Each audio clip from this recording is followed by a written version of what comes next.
மக்களுக்கு நல்லது பண்றதுக்கு அரசியலுக்கு வாங்கடா, கொள்ளை அடிக்கிறது கொலை பண்றதுக்கு அரசியலுக்கு. அதிமுக 2 அணிகளாக பிரிந்திருக்கின்றது. அந்த 2வது அணியில் இத்தனை அணி, 1வது அணியில் இத்தனை அணி, யாருக்குமே லாபம் கிடையாது. ஒட்டுமொத்தமாக அதிமுகவுக்குத்தான் இது மிகப்பெரிய இழப்பு. சரி, இன்னைக்கு ஒரு குரூப் அவங்க அங்கே சப்போர்ட் பண்ணுறாங்க அப்படின்னா, இந்த தாவேகாவுக்கு ஆதரவு அப்படின்ற ஒரு குரல் அதிமுகலேருந்து முதல்ல எங்கேருந்து வந்தது, யார்கிட்டேருந்து வந்தது?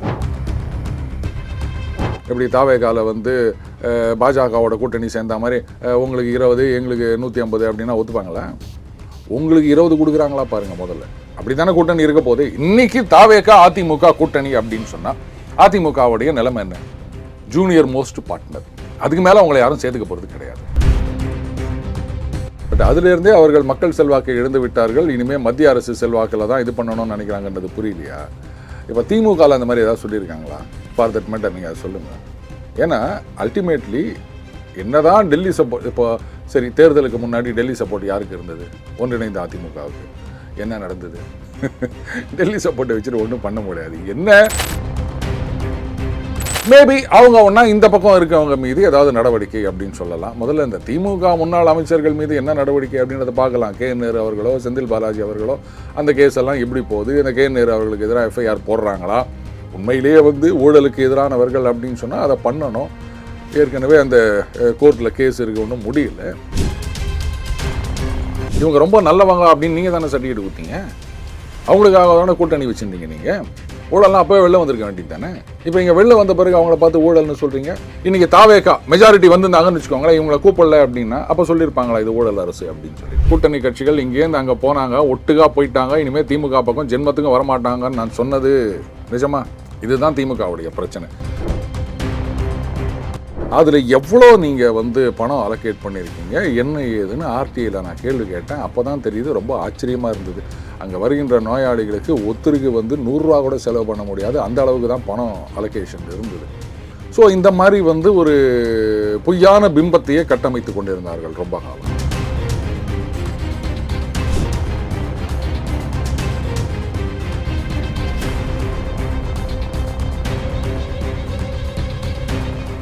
ரியல் ஒன் உறவுகளே, நடுநிலையோடு பொறுப்புடன் செய்திகளை வழங்கி பல லட்சக்கணக்கான மக்களின் நம்பிக்கையை பெற்ற நமது சேனலின் வளர்ச்சிக்கு உங்கள் ஆதரவு தேவை. இந்த ஊடக பயணம் தொடர்ந்து வலுப்பெற திரையில் தெரியும் QR கோட் ஸ்கேன் செய்தோ அல்லது டிஸ்கிரிப்ஷனில் உள்ள வங்கி விவரங்கள் மூலம் உங்களால் முடிந்த அளவு சப்போர்ட் செய்யுங்கள். உங்கள் ஒவ்வொரு ஆதரவும் நமது குரலை இன்னும் பல லட்சம் பேரிடம் கொண்டு செல்ல உதவும். ரியல் ஒன் நண்பர்கள் உறவுகள் அனைவருக்கும் வணக்கம். இன்று நம்மோடு இருப்பவர் டெய்லி பஞ்ச் அருண் அவர்கள். வணக்கம் சார். வணக்கம் சிவா. இப்போ தமிழகத்தை பொறுத்த வரைக்கும் மதுவிலக்கு அப்படிங்கிற ஒரு விஷயத்தை பொறுத்த வரைக்கும் நீண்ட காலமாகவே மக்கள் மத்தியில் இருக்கக்கூடிய ஒரு விமர்சனம் தான், மதுவிலக்கு கொண்டு வரப்பட வேண்டும் அப்படின்னு. கலைஞர் அவர்கள் கூட கடந்த காலத்துல மதுவிலக்கு அப்படின்னு சொல்லி தேர்தலை சந்தித்த நிகழ்வுகள் கூட நமக்கு தெரியும். ஆனா தாவேகாவை பொறுத்த வரைக்கும் அவருடைய தேர்தல் அறிக்கையில இந்த மது சம்பந்தப்பட்ட விஷயங்கள் எதுவுமே குறிப்பிடப்படல. ஆனா மதுவுக்கு எதிராக இப்போ 717 கடைகளை மூடுவதற்கு ஆணை பிறப்பிச்சிருக்காங்க. இதுல இன்னொரு ஹைலைட்டான விஷயம் என்ன அப்படின்னா, 10 மணிக்கு மேல பார் திறந்திருந்ததற்காக திருவட்டியூருடைய இன்ஸ்பெக்டர் மோகன்தாஸ் அப்படிங்கிறவர் பணியிடை நீக்கம் செய்யப்பட்டிருக்காங்க. இந்த விஷயத்தை எப்படி பாக்குறீங்க? ஒவ்வொரு அரசாங்கமும் பதவிக்கு வந்த உடனே ஆப்டிக்ஸ்னு சொல்லுவாங்க. இந்த மாதிரி சில நடவடிக்கைகள், இந்த அரசாங்கம்னு இல்லை, புதுசாக ஒரு அதிகாரி வரார், ஒரு இடத்துல பதவி ஏற்றுக்கிறார் அப்படின்னு சொன்னால் உடனே 2-3 இதில் இன்ஸ்பெக்ஷன் போவார், செக்ஷன்லாம் எப்படி வேலை செய்கிறாங்க அப்படின்னு பார்ப்பார். அப்போ இவர் ரொம்ப கெடுபடியான அதிகாரி போல இருக்குப்பா அப்படின்னா 1 மாதம் கழிச்சு எல்லாம் பழைய மாதிரி மாறிடும். இது நீங்கள் நேராக டெல்லிக்கு போங்க. ஆம் ஆத்மி கட்சி ஆட்சிக்கு வந்த உடனே இப்படித்தான் பண்ணாங்க. அடுத்தது அவங்களுடைய அந்த ஸ்கூல் டிஜிட்டல் மயமாக்கம், அப்படி பண்ணியிருக்கோம் இப்படி பண்ணியிருக்கோம்னாங்க. அப்புறம் அந்த மொஹல்லா கிளினிக் அப்படின்னாங்க. அதில் எவ்வளோ நீங்கள் பணம் அலோகேட் பண்ணியிருக்கீங்க, என்ன ஏதுன்னு ஆர்டிஐயில் நான் கேள்வி கேட்டேன். அப்போ தான் தெரியுது. ரொம்ப ஆச்சரியமாக இருந்தது. அங்கே வருகின்ற நோயாளிகளுக்கு ஒருத்தருக்கு 100 ரூபா கூட செலவு பண்ண முடியாது, அந்த அளவுக்கு தான் பணம் அலோகேஷன் இருந்தது. ஸோ இந்த மாதிரி ஒரு பொய்யான பிம்பத்தையே கட்டமைத்து கொண்டிருந்தார்கள் ரொம்ப காலம். ஸோ ஆட்சிக்கு வந்த புதுசில், பதவி ஏற்ற புதுசில் இந்த மாதிரி பண்ணுறது அப்படின்றது எல்லா இடங்களையும் நடக்கிற விஷயம். அது தொடர வேண்டும். திடீர்னு அங்கே ஒரு இன்ஸ்பெக்ஷன் போகிறது, எம்எல்ஏ போனார் இல்லை மந்திரி போனார், அந்த இடத்துல ஆஃபீஸர் இல்லை சஸ்பெண்ட் பண்ணார் அப்படின்னு நம்ம நிறைய பார்த்துருக்கோம். ஈவன் ஒரு 2 வருஷம் கழிச்சு 3 வருஷம் கழிச்சு கூட திடீர்னு ஒரு நாள் போவார், போயிட்டு சஸ்பெண்ட் பண்ணுறாரு அப்படின்றத நம்ம திமுக ஆட்சியிலையும் பார்த்துருக்கோம். இது அதுக்கப்புறம் எல்லாம் ஒழுங்காக நடக்குதா? யாராவது போய் பார்க்குறீங்களா? அது வேலைக்கு ஆகாது. ரெண்டாவது, ஒரு மந்திரியோ இல்லை ஒரு எம்எல்ஏவோ போனால் தான் எல்லாம் சரியாக நடக்கும், டெய்லி இல்லை வாரத்துக்கு ஒரு தடவை வந்து எம்எல்ஏ ஒரு தொகுதியில் ஒவ்வொரு ஆஃபீஸருக்கும் போய் பார்த்துட்டு இருக்கணும் அப்படின்னு இருந்தால் அது வந்து ஆட்சி கிடையாது. நீங்கள் அதான் இதுதான் நான் சொல்வேன். வாத்தியார் கிளாஸுக்கு வரும்போது, கிளாஸில் இருக்கும்போது பசங்க அமைதியாக இருக்கிறது பெரிய விஷயம் இல்லை. அந்த வாத்தியாரோட கிளாஸு அப்படின்னா பெல் அடிச்ச உடனே பசங்க சைலண்ட்டாக இருக்கணும். அதுதான் வந்து டிசிப்ளின் அப்படின்றது. இப்படி தான் இருக்கும். அப்படி பார்க்க போனால் ஜெயலலிதா அவர்கள் ஆட்சி காலத்தில், திமுக ஆட்சி காலத்தில் எல்லா இடத்துலையும் தான் வந்து ஆட்சிக்கு வந்தோன்னே இத்தனை கடையை மூடுறோம் அத்தனை கடையை மூடுவோம்னு சொல்லுவாங்க. மது விலக்குனா ஆதவ அர்ஜுனா அவர்கள் தான் கரெக்டாக விளக்கம் கொடுத்தாருல ஒரு பேட்டியில். அப்படி இல்லைங்க, அரசாங்கம் விற்கக்கூடாது அவ்வளோதான். அப்போ தனியார் விற்கலாமான்னு இல்லை, அரசாங்கமே இதை செய்யக்கூடாது. இது எப்படிங்க அது தப்பு அப்படின்னு அரசாங்கம் செஞ்சானா தனியார் செஞ்சான்னு இல்லை, அரசாங்கமே செய்யக்கூடாது அப்படின்னா தனியார்களும் செய்யக்கூடாது அப்படின்னு அரசாங்கமே அப்படி சொல்லலை. அதாவது அதை தனியார் கையில் கொண்டு போகலான்ற மாதிரி தான் அவர் சொன்னாரே தவிர விற்கவே கூடாதுன்னு சொல்லலை. ஏங்க விற்கவே கூடாதுன்னா யார் வித்தா என்னங்க? அரசாங்கம் இதை செய்யக்கூடாது. மது வந்து உடலுக்கு கேடு, நாட்டுக்கு கேடு அப்படின்லாம் சொல்றீங்க. அப்புறம் அதை வந்து யார் விற்கிறாங்க? யாருமே விற்கக்கூடாது.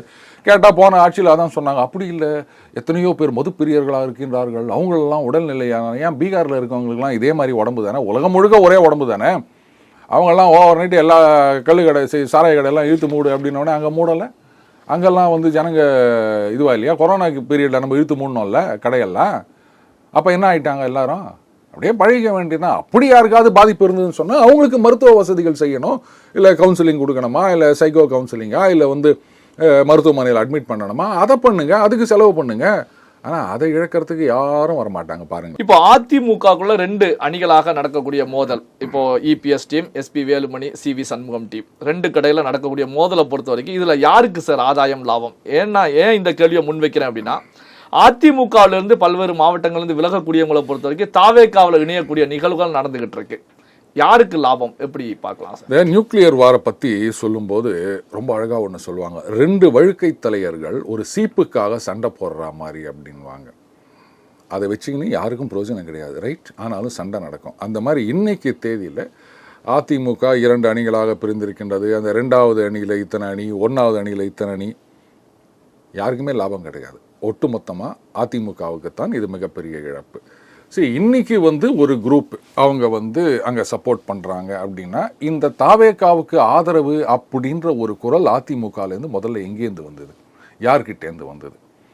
லீமா ரோஸ் அவர்கள், லால்குடி எம்எல்ஏ, அவங்க தான் சொன்னாங்க பேச்சுவார்த்தை நடந்து கொண்டு இருக்கின்றது, அதிமுகவுக்கும் தாவேக்காவுக்கும் நல்ல முடிவு வரும் அப்படின்னு சொன்னாங்க. அப்போவே எனக்கு ஆச்சரியமாக இருந்தது. பொதுச் செயலாளர் சொல்லலை, வேற எந்த முன்னாள் அமைச்சர்கள் நிர்வாகிகள் அவங்கெல்லாம் சொல்லலை. இவங்க எப்போ கட்சிக்கு வந்தாங்க அவங்க சொல்கிறாங்க எப்படி இது அப்படின்னு. அதே மாதிரி இன்னைக்கு அவர்களைத்தான் பத்திரிகையாளர்களும் போய் பேட்டி இன்னைக்கு சொல்லியிருக்காங்க, கட்சியை வந்து ஒன்றிணைக்கக்கூடிய முயற்சியில் ஈடுபட்டு இருக்கோம்னு அதே லீமா ரோஸ் எம்எல்ஏ தான் தெரிவிச்சிருக்காங்க. அதாவது சிவி சண்முகம் அவர்களோ இல்லை எஸ்பி வேலுமணி அவர்களோ இவங்கெல்லாம் கட்சியில் எத்தனை வருஷமாக இருந்தவங்க. ஆனால் இப்போ சமீபத்தில் வந்து இணைந்தவர்கள் வந்து கட்சியை இணைக்க வேண்டும் அப்படின்னு பேசும்போதே அப்போ அதிமுக எந்த அளவுக்கு ஒன்றும் இல்லாமல் போயிடுச்சு அப்படின்றது உங்களுக்கு புரியுது அப்படின்னு கேட்குறேன். அதுதான் எப்படின்னு கேட்குறேன். எந்த அடிப்படையில் வந்து இன்னைக்கு கட்சியில் வந்து சீனியர்கள்லாம் கூட பேசாத போது அவங்க வந்து கூட்டணி பேச்சுவார்த்தை நடக்குதுன்னு சொல்கிறாங்க அப்படின்னு சொன்னால் இல்லை, அதுதான் கேள்வி உருவாயிட்டு இருக்கு. ஏன்னா முதல் நிலையில் எடப்பாடி பழனிசாமி இருக்காங்க, 2ஆம் கட்ட தலைவர்கள் நீண்ட நெடிய காலம் பயணிச்சவங்க இருக்காங்க. அப்படி மூத்த தலைவர் இருந்தும் அவர்கள் பேசாமல் இவங்க பேசுறாங்க அப்படின்னா எப்படி புரிந்து கொள்வது? என்ன நடந்துட்டு இருக்கு அதிமுக? பேசாம ஒன்று செய்யலாமா? எடப்பாடி அவர்கள் தோல்விக்கு பொறுப்பேற்று பொதுச் செயலாளர் பதவியிலிருந்து ராஜினாமா பண்ண பிறகு இன்னைக்கு ஒருங்கிணைக்கணும்னு சொல்றாங்க இல்லையா, லீமா ரோஸ் அவர்களை வந்து பொதுச் செயலாளர் ஆக்கிடுவோமா? இல்ல, அதற்கான வேலைகள் முயற்சிகள் ஏதாவது பண்ணிருங்க, அவ்வளவுதான். ஏன்னா அவங்க தானே முதல்ல சொன்னாங்க கூட்டணி அப்படின்னு. அதில் இன்னொருத்தர் வேற சொன்னார், அதிமுக இது மாதிரி பஞ்சாயத்து தேர்தலில் இதிலெல்லாம் வந்து கூட்டணி இருக்கும், ஜெயிக்கணும் அப்படின்றதுக்காக. எப்படி தாவேகால வந்து பாஜகவோட கூட்டணி சேர்ந்த மாதிரி உங்களுக்கு 20 எங்களுக்கு 150 அப்படின்னா ஒத்துப்பாங்களா? உங்களுக்கு 20 கொடுக்குறாங்களா பாருங்க முதல்ல. அப்படி தானே கூட்டணி இருக்க போது. இன்னைக்கு தாவேகா அதிமுக கூட்டணி அப்படின்னு சொன்னா அதிமுகவுடைய நிலைமை என்ன? Junior most partner. அதுக்கு மேலே அவங்களை யாரும் சேர்த்துக்க போகிறது கிடையாது. எத்தனை நாளைக்கு? சரி, இன்னைக்கு இந்த குரூப் அங்கே ஆதரவு கொடுக்குறாங்க அப்படின்னு சொன்னால் ஒரே ஒரு காரணம் தான் சிவா. இனி வருகின்ற காலகட்டங்களில் அவங்களுக்கு அரசியல் எதிர்காலம் இல்லைன்றதை அவங்க புரிஞ்சுக்கினாங்க. எப்படி வந்து இந்த ஆட்சி தொடர்ந்துச்சுன்னு சொன்னால் கூட்டணி கட்சிகள் நம்ம பக்கம் வராதுன்னு திமுக புரிஞ்சிட்டு இருக்காங்களோ அந்த மாதிரி இனிமேல் நமக்கு அரசியலில் எதிர்காலம் கிடையாது. ஸோ இப்போ ஏதோ எம்எல்ஏ ஆயிருக்கும், ஏதோ தாவேக்கால சேர்ந்து ஒரு அமைச்சர் பதவியோ என்னவோ கிடைச்சதுன்னு சொன்னால் இருக்கின்ற காலம் வரைக்கும் அப்படியே இது பண்ணிட்டு போயிடலாம். அதுக்கப்புறம் வந்து இவங்களுக்கு சீட்டு கொடுப்பாங்களான்னே தெரியாது. அதனால இந்த காற்றுள்ள போதே தூற்றிக்கொள் அப்படின்னு தான் போயிருக்காங்க. ஸோ அவங்களுக்கு வந்து ரைட்டிங் ஆன் த வால் என்னன்றது புரிஞ்சிருச்சு. இனிமே எதிர்காலம் இல்லை, அவ்வளோதான். அதிமுகவை ரிவைவ் பண்ணணும் அப்படின்னு சொன்னால் அதுக்கு சான்ஸே இல்லை. ஒரு கரிஸ்மேட்டிக் லீடர் வரணும். இங்க அது பயங்கர லேக்கிங்ல இருக்கு. அண்டு அந்த லீடரா இப்போ லீமா ரோஸ் அவர்கள் வருவதற்கான வாய்ப்புகள் இல்லையா? காரணம் என்ன அப்படின்னா, அவங்க கட்சிக்கு வந்த உடனே வந்து சில நாட்களுக்குள்ளாரவே அதிமுகவில் வேட்பாளராக நிறுத்தப்படுறாங்க.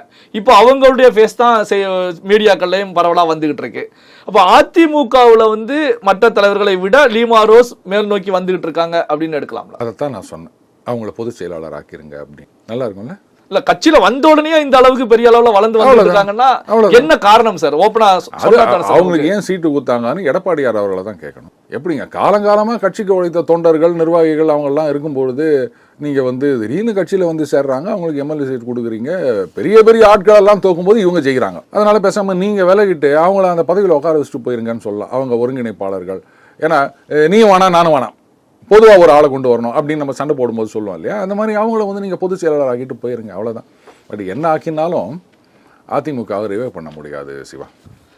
இப்போ வந்து பார்த்தீங்கன்னா, இப்போ அதிமுக கூட்டணியில் என்டிஏ அலையன்ஸில் பாஜகவும் இருந்துகிட்டு இருக்காங்க. என்டிஏ அலையன்ஸு இதில் வந்து டெல்லி பாஜகவுடைய சப்போர்ட் எங்கள் பக்கம் தான் இருக்குது, இல்லை எங்கள் பக்கம் தான் இருக்குது அப்படின்னு சொல்லி எடப்பாடியார் டீம், இந்த பக்கம் சிவி சண்முகம், எஸ்பி வேலுமணி டீம் ஆதரவாளர்கள் கருத்துக்களை முன்வைக்கிறாங்களே. இந்த டெல்லியுடைய சப்போர்ட் எந்த சைடு தான் இருக்குது சார்? டெல்லி சப்போர்ட்டை வச்சுட்டு நீங்கள் எலெக்ஷனில் ஜெயிக்க முடியாது. மக்கள் சப்போர்ட் இருக்கணும். இல்ல டெல்லியில ஒரு ரூலிங் பார்ட்டியா இருக்காங்க. உள்ள பிரச்சனைகளுக்கு கொஞ்சம் சப்போர்ட் இருந்தா அவங்களுடைய பிரச்சனையில வெற்றி பெறுவதற்கான சூழல் உருவாகும்ல? அது சொல்லிக்கலாம். பட் அதுல இருந்தே அவர்கள் மக்கள் செல்வாக்கை இழந்து விட்டார்கள். இனிமே மத்திய அரசு செல்வாக்கில் தான் இது பண்ணணும்னு நினைக்கிறாங்கன்றது புரியலையா? இப்போ திமுகவில் அந்த மாதிரி ஏதாவது சொல்லியிருக்காங்களா? ஃபார் தட் மேட்டர் நீங்கள் அதை சொல்லுங்கள். ஏன்னா அல்டிமேட்லி என்னதான் டெல்லி சப்போர்ட், இப்போ சரி தேர்தலுக்கு முன்னாடி டெல்லி சப்போர்ட் யாருக்கு இருந்தது? ஒன்றிணைந்த அதிமுகவுக்கு. என்ன நடந்தது? டெல்லி சப்போர்ட்டை வச்சுட்டு ஒன்றும் பண்ண முடியாது. என்ன இது வந்து சட்டப்பூர்வமாக சரியில்லை. அதாவது இந்த கோர்ட்டு கேஸுன்னு வந்தால் அப்போ டெல்லி ஆதரவு தேவைன்னு நினைப்பாங்க. கோர்ட்டு கேஸுக்கும் மத்திய அரசாங்கத்துக்கு என்ன சம்பந்தம்? எப்படி மத்திய அரசாங்கம் போயிட்டு கோர்ட்டில் வந்து இது மாதிரிலாம் எப்படின்னு சொல்லுவாங்களா? அது கிடையாது. அடுத்தது இந்த வழக்கு, அந்த சிபிஐ, இடி, ஐடி இது ஒன்றா சொல்லலாம். சரி இந்த கேஸ் நிற்கலாம், அந்த கேஸ் நிற்கலாம். பட்டு இதில் வந்து ரெண்டு பிரிவுகளுமே என்டிஏல இருந்தவங்க தான் இல்லையா? அதனால் இவங்களுக்கு ஆதரவாக அவங்களுக்கு எதிராக அப்படின்னு எந்த இதுவும் நடக்க போகிறது கிடையாது. அப்படி ஆக்ஷன் எடுக்கணும் அப்படின்னு சொன்னால் அந்த முதல்ல இங்கே டிபிஎஸ்சி அப்படின்னு ஆரம்பிக்கணும். நீங்கள் தாவேகா பக்கம் போயிட்டீங்கன்னா அதெல்லாம் நம்ம எதிர்பார்க்க முடியாது. மேபி அவங்க ஒன்றா இந்த பக்கம் இருக்கவங்க மீது ஏதாவது நடவடிக்கை அப்படின்னு சொல்லலாம். முதல்ல இந்த திமுக முன்னாள் அமைச்சர்கள் மீது என்ன நடவடிக்கை அப்படின்றத பார்க்கலாம். கே நேரு அவர்களோ செந்தில் பாலாஜி அவர்களோ அந்த கேஸ் எல்லாம் எப்படி போகுது? இந்த கே நேரு அவர்களுக்கு எதிராக எஃப்ஐஆர் போடுறாங்களா? உண்மையிலேயே வந்து ஊழலுக்கு எதிரானவர்கள் அப்படின்னு சொன்னால் அதை பண்ணணும். ஏற்கனவே அந்த கோர்ட்டில் கேஸ் இருக்க ஒன்றும் முடியல. அட்லீஸ்ட் கவர்மெண்ட் சைட்லேருந்து போயிட்டு சரிங்க நாங்கள் அதை வித்ட்ரா பண்ணிக்கிறோம், அப்பீல் பண்ணல, நாங்கள் எஃப்ஐஆர் பண்ணோம் அப்படின்னு சொல்லணுமா வேணாமா சிவா? எனக்கு நீங்கள் அது பதில் சொல்லுங்களேன். இல்லை கோர்ட்டு தீர்ப்பு வரைக்கும் நீங்கள் ஏன் காத்துட்ருக்கணும்? உண்மையிலேயே நீங்கள் வந்து ஊழலுக்கு எதிரானவர்கள் அப்படின்னா அதான் சொல்லணும். சரிங்க நாங்கள் வாபஸ் வாங்கிக்கிறோங்க, எஃப்ஐஆர் போடுறேங்க சொன்னால் மேட்ரு முடிஞ்சு போச்சு. நிஜமாகவே ஊழலுக்கு எதிரானவர்கள் பார்த்தீங்களா வந்த உடனே இவங்க சாட்டையை சொருக்கி விட்டார்கள் அப்படின்னு ஜனங்க சொல்லுவாங்க. அதை பற்றி ஒன்றும் பேச்சே காணுமே. அதான் எனக்கு சந்தேகமாக இருக்குது. சரி வெயிட் பண்ணி பார்ப்போம், டைம் கொடுப்போம். என்ன அப்போ சார், இப்போ காங்கிரஸ் மாணிக்கம் தாகூர் அவர்களை பொறுத்த வரைக்கும் தாவேகா அமைச்சரவையில் 2 அமைச்சர்கள் காங்கிரஸ்ல இருந்து வர்றாங்க. 59 ஆண்டுகளுக்கு பிறகு காங்கிரஸை பொறுத்த வரைக்கும் அமைச்சரவையில் இடம்பெறுகிறது. இதுல வந்து என்ன ஒரு முக்கியமான விஷயம் தெரிவிச்சிருக்காங்க அப்படின்னா, 36% ஊழல் அரசாங்கத்தில் இருந்து ஒரு நல்ல தூய்மையான ஒரு ஆட்சிக்கு நாம செல்ல வேண்டும் அப்படிங்கிற கருத்துக்களை முன் வச்சிருக்காங்க. ரிப்பீட் பண்ணுங்க. 36% ஊழல் அரசில் இருந்து, அதாவது கடந்த காலங்களில் இருந்த அரசு 36% ஊழல்ல இருந்ததாகவும் அதிலிருந்து விடுபட்டு ஒரு நல்ல ஆட்சி, தூய்மையான ஆட்சியை வந்து கொடுக்கக்கூடிய நிலைக்கு சென்றுகிட்டு இருக்கோம் அப்படிங்கிற நிலையில கருத்துக்களை 36% ஊழல். அதுதான் நீங்க தான் சொல்லணும். இது எப்போ கண்டுபிடிச்சாங்க? 36% ஊழல் அப்படின்னா அப்போ ஏதோ ஒரு கணக்கு போட்டுக்கிறாங்க, அது 36% கண்டுபிடிச்சிக்கிறாங்க. எலெக்ஷனில் வந்து இவங்கள தான் ஆட்சிக்கு கொண்டு வரணும்ல தலையிட நின்றீங்க. ஜனங்களை ஏமாத்தியில் ஓட்டு வாங்கியிருக்கீங்க. அப்போ இவங்க ரொம்ப நல்லவங்க அப்படின்னு நீங்கள் தானே சர்டிஃபிகேட் கொடுத்தீங்க. அவங்களுக்காக தானே கூட்டணி வச்சுருந்தீங்க. நீங்கள் ஊழல்லாம் அப்போவே வெளில வந்திருக்க வேண்டியது தானே. இப்போ இங்கே வெளில வந்த பிறகு அவங்கள பார்த்து ஊழல்னு சொல்கிறீங்க. இன்றைக்கி தாவேகா மெஜாரிட்டி வந்திருந்தாங்கன்னு வச்சுக்கோங்களேன், இவங்களை கூப்பிடல அப்படின்னா அப்போ சொல்லியிருப்பாங்களா இது ஊழல் அரசு அப்படின்னு சொல்லிட்டு? இப்போ புரியுதுங்களா? கூட்டணி கட்சிகள் இங்கேருந்து அங்கே போனாங்க, ஒட்டுக்காக போயிட்டாங்க. இனிமேல் திமுக பக்கம் ஜென்மத்துக்கும் வரமாட்டாங்கன்னு நான் சொன்னது நிஜமா? இதுதான் திமுகவுடைய பிரச்சனை. காங்கிரஸ் சொல்கிறதுக்கெல்லாம் நீங்கள் ஒரு விளக்கம் கேட்டுனுக்கிறீங்களே நீங்கள். அதாவது ராகுல் காந்தி அவர்கள் வந்து போகிற இடத்துலலாம் என்ன பண்ணுவார், இது பாருங்க இந்த இடத்துல வந்து எத்தனை ஓபிசி இருக்காங்க, எத்தனை தலித் இருக்காங்க அப்படின்னு கேட்பார். இன்னும் ஜித்னா சம்திங் ஏதோ ஒன்று இந்தியில் வேற கேட்டுட்ருப்பார். இப்போது இங்கே கேரளாவில் அவங்க ஜெயிச்சிருக்காங்க 63 + IUML 22 கூட்டணி ஒட்டுமொத்தமாக பெரிய அளவில் வெற்றி பெற்றிருக்கின்றார்கள். அதே மாதிரி வந்து ஒரு ஒடுக்கப்பட்ட சமுதாயத்தை சார்ந்தவர் இல்லை ஒரு மைனாரிட்டி கம்யூனிட்டியை சார்ந்தவர் அப்படி யாரையாவது ஒருத்தரை நீங்கள் பதவியில் கொண்டு வராமல் ஏன் வந்து திருப்பி இந்த மாதிரியே கொண்டு வரீங்க? அப்போல்லாம் உங்களுக்கு அது கண்டு தெரியாதா? இதுலேருந்தே புரியுது இல்லையா, இவங்க பேசுறது ஒன்று செய்கிறது ஒன்று அப்படின்னு. பதவி வேணும், அதுக்காக என்ன ஒன்றா பேசுவாங்க. ஆனால் அதையெல்லாம் அவங்க சைடில் காமிக்க மாட்டாங்க. நேற்று வரைக்கும் ஒன்றா இருப்பாங்க, ஊழல்னுவாங்க. அப்புறம் இன்றைக்கி ஊழல்னு சொல்லிட்டு கபால்னு அவங்களோட போய் சேர்ந்துப்பாங்க. சிவசேனா வந்து ஒரு மதவாத கட்சியாக இருந்தது, அவங்களோட ஆட்சிக்கு வரணும்னு சொன்னோன்னா ஆஹா இவங்கள மாதிரி நல்லவங்க இருப்பாங்களா அப்படின்னு சொல்லிட்டு சிவசேனா கட்சி உத்தவ் தாக்கரேவை சிஎம் ஆக்கிவிட்டு அவங்களோட போய் ஒட்டிக்கினாங்க. பதவி வேணும், அவ்வளோதான். இதை தவிர காங்கிரஸுக்கு வேற எந்த கொள்கையும் கிடையாது. ஒற்றை கொள்கைகள் கடைசி வரைக்கும் உறுதியாக இருக்கின்ற ஒரு கட்சி அப்படின்னா அது காங்கிரஸ் கட்சி. சிவா, பல்வேறு முக்கியமான தகவல்கள் செய்திகளை நம்முடைய உறவுகளுடன் பகிர்ந்து கொண்டதற்கு நன்றி சார். நன்றி சிவா. உங்கள் பிசினஸ் இன்னும் அதிக மக்களை சென்றடைய வேண்டுமா? இன்றைய டிஜிட்டல் உலகில் சரியான ப்ரமோஷன் தான் வெற்றியின் முதல் படி. தமிழகம் முழுவதும் பல லட்சக்கணக்கான பார்வையாளர்களை தினமும் சென்றடையும் ரியல் ஒன் யூடியூப் சேனல்களில் உங்கள் பிசினஸ் இனி எல்லோரும் அறியட்டும். குறைந்த செலவில் அதிக ரீச். உங்கள் பிராண்டுக்கு நம்பிக்கையும் வளர்ச்சியும் சேர்க்க இன்றே எங்களை தொடர்பு கொள்ளுங்கள். 928 00 8714.